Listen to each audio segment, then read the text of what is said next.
Hello friends, it's Kristie Marcotte.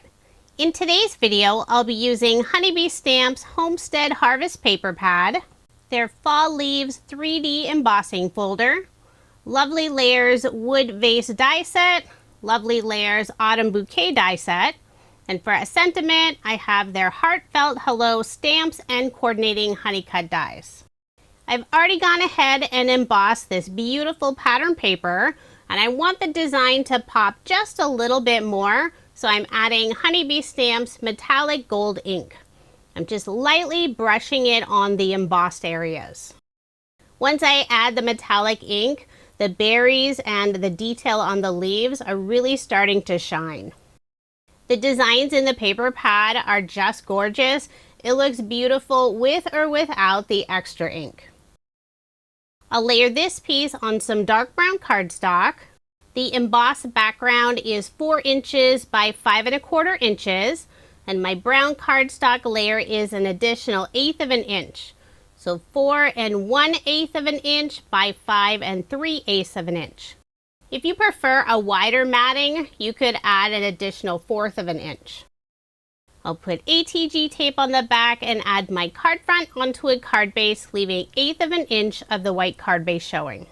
All of my cards in this video are American Standard A2 size, 4 1/4 inches by 5 1/2 inches.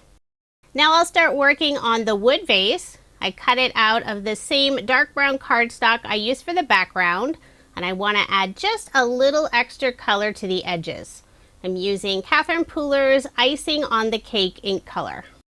I'm adding ink on the sides, bottom of the vase, and also the top. There's one other piece included in the Lovely Layers wood vase set. It's probably meant for the very top, but I decided to use it and I'll adhere it in place with some glue.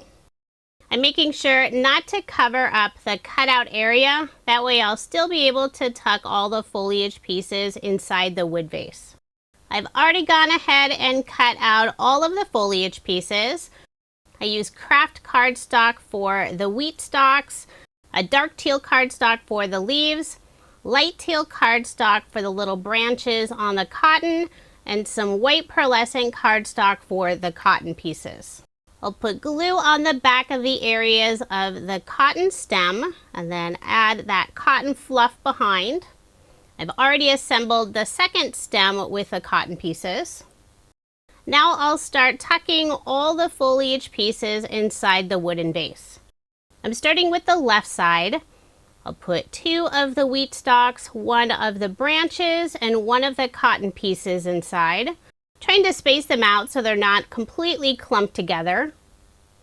Before adding the pieces on the right side of the vase, I'll first flip over the vase, put a small piece of double-sided adhesive tape on the back.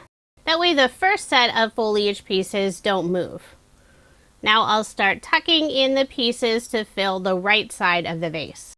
I have another set of leaves, 2 more pieces of the wheat stalk, and 1 more cotton branch. I'm trying to put the wheat stalks at different heights, so some of them I'm tucking a little farther into the vase, others will stick up more. I'm overlapping different foliage pieces. Once I'm happy with the placement, I'll flip it over, put more double-sided adhesive tape on the back side, and that'll help hold all the different foliage pieces in place. I'll remove the release paper. Now I'll add some thin foam dimension on the back of the vase. I'm using Honeybee Stamp's black foam strips. Make sure to get good coverage on the back of the vase. I'll remove the release paper and adhere the vase more on the right side of the card. Before adhering it down, I will put a little bit of glue behind some of the foliage pieces. Then I'll press it in place. Now I'll add a little more glue behind some of the front foliage pieces. I'm leaving the very top area without adhesive. That way I can curl them up for more dimension. I've already gone ahead and stamped out the sentiment, I love fall most of all. Now I'll use the coordinating die, tape it in place with some tacky tape. I'll pull out Honeybee Stamp's Bitty Buzz Cutter. I love the small size of the die cut machine. It's a perfect size for my craft table, and it works great when I'm cutting out just small pieces like sentiments. I'll remove the tacky tape and pop out the sentiment. I love that Honeybee Stamps has dies to coordinate with their sentiments. Using the outline die, I cut out a second piece from some light brown pearlescent cardstock. I'll put glue on the back of the sentiment and adhere the two pieces together, creating just a small drop shadow underneath the sentiment. Half of the sentiment will be sitting on the wood vase. For the area that isn't, I'm putting some foam dimension on the back side. I have some thin foam squares. To fit on the tiny areas, I will cut some of the squares in half. I'll remove the release paper and put barely art glue on the area that sits on the wooden vase. For embellishments, I'm using the Homestead Harvest Gem Stickers, the brown color. I'll put 3 in the lower left-hand corner around the sentiment and 2 in the upper right-hand corner. They do have adhesive on the back, but I'm adding a small drop of barely art glue since I'm adhering them on an embossed background. It's never fun to pull out a card to send to somebody and you realize the embellishments have fallen off. I have just one final gem sticker to adhere, and I'll press all of those in place. And since Honeybee Stamps has the larger paper pad, I figured I may as well make 2 cards and use up that full pattern paper sheet. Then I also used another pattern paper from the same collection and made 2 more cards. The Homestead Harvest paper pad is filled with beautiful designs. It's really hard to choose a favorite. I only have a few sheets left in mine. It's a good thing I have a second paper pad.